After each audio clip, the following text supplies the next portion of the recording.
Hello everybody, welcome to another Illustrator CS6 tutorial. My name is Buddy Blackford, and today we're going to be going over saving a document. And you might think, saving a document, that's easy, I just go File, Save, and it does it for me. But Illustrator is a little bit different because you get a bunch of options when you go to save. And if you take a look on the screen over here on the right where it says Illustrator Options, this is the file that comes up when you save. And if you go try to save as anything else, you get maybe some errors and things like that. So you need to understand how to use this when you're saving, so that your work comes out correctly and it's not all messed up when you go to open it up again. So what you need to do is let's go to File and we'll go to Save As. And I'm able to save this in a bunch of different types here. We've got Adobe FXG, which is Adobe Flex. We got a PDF. Adobe Illustrator is this program, obviously. Illustrator EPS, which is an encapsulated PostScript. And a lot of times some people use this for Illustrator files. We got a template. And then we've got SVG, which is a scalable vector graphic. So go ahead and we'll select Adobe Illustrator for now. And then I'll change this so we don't get a huge noise. And hit save. And we get this Illustrator options. Now we can save it as a certain version. Illustrator CS6 is what you normally want to save it as. But if you need to import it into something like an older version of Cinema 4D or Maya or any other 3D modeling program, sometimes they make you import it in Illustrator 8 or something like that, Illustrator CS2.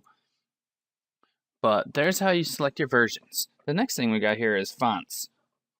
And you're specifying when to embed the entire font or the characters here. And just you put in the percentage there, and there's a little help sign here.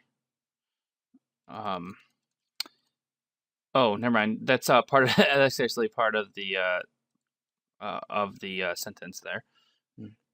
Going down to options here, we got create PDF compatible file, and you can select it to save the PDF in the file. You can include linked files. You remember when I imported and there was a linked file? Well, this will include it there if there is a linked file in there. Embed ICC profiles, and that uses color profiles, which I'll go over at some point. Use compression, and if you want to compress the file, you select this. It'll make it a smaller file, but if you uncheck it, it'll be a bigger file. And save each artboard to a separate file. Now, if you have more than one artboard, this will be able to be checked, and then you can save all of them to different files, or you can do a range. So if you have like 4 artboards, you can save 1 and 2 in one file, and then 2 and 4, or 3 and 4 in another file. We've got some transparency options here, and you go ahead and specify your options.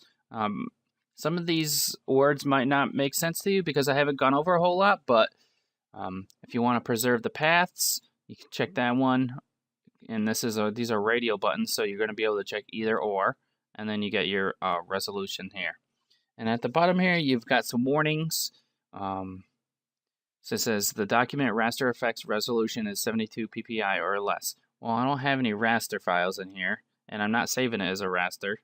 And if you're not sure the difference between raster and vector, you should check out the first tutorial where I go over that a little bit. And then another warning going on here. That's fine. And we'll hit OK. And now it has properly saved. Now there are different options when you try to save it as different documents. So I'll go Save As again. And I'll just put EPS there. And I'll save this as an EPS this time. And now we've got different options. We've got different versions.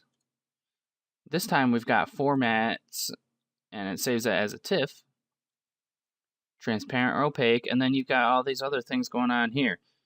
So I'm not going to go over every single set of options that's in each one of these, but it would be a good idea to check these out on just do a Google search or something like that and check them out. And that way I don't have to waste your guys' time going over every single option, and you can do it on your own time. Another thing that I wanted to show you was that if you're working on a project, you're able to save copies.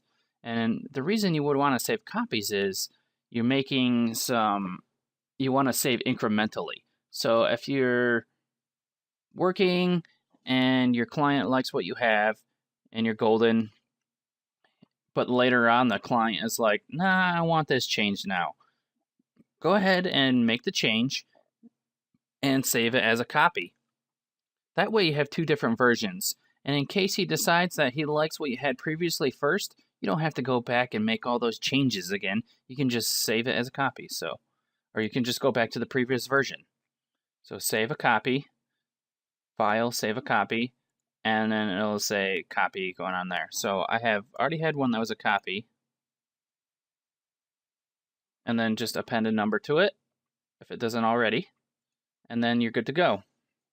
So that's a good idea.